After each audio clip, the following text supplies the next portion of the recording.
एक पंडित और चोर प्रतिदिन शिव मंदिर जाते थे। एक दिन चोर को मंदिर के द्वार पर सोनों की अशरफियाँ मिली और पंडित के पैर में लोहे की कील चुभ गई थी। तभी भगवान शिव प्रकट हुए और दोनों को उनके कर्मों का महत्व बताते हुए समझाया।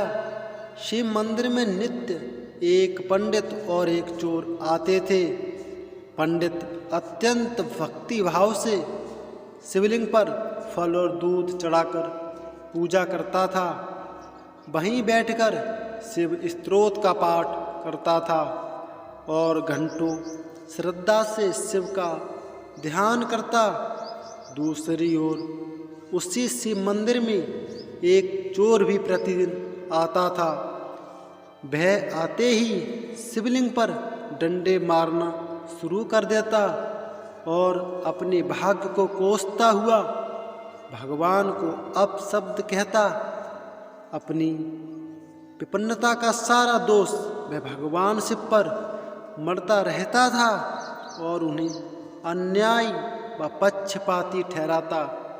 एक दिन पंडित और चोर के साथ साथ ही मंदिर में आए और अपने प्रतिदिन की प्रक्रिया दोहराई। काम भी दोनों का एक साथ ही खत्म हुआ था और दोनों का एक साथ ही बाहर आना हुआ था।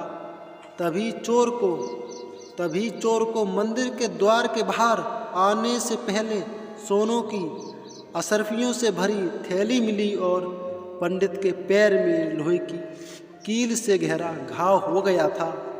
अशरफियों से मिलने से चोर को अत्यंत प्रसन्नता हुई, लेकिन पैर में गहरा घाव होने के कारण पंडित बड़ा दुखी हुआ और रोने लगा।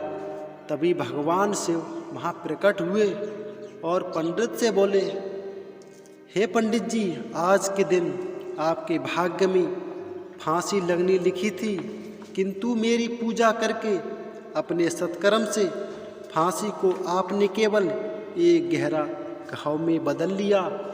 इस चोर को आज के दिन राजा बनकर राज सिंहासन पर बैठना था, किंतु इसके कर्मों ने इसे केवल स्वर्ण मुद्रा का ही अधिकार बनाया। साथियों, जो जैसा कर्म करता है भगवान उसी को वैसा ही फल देते हैं।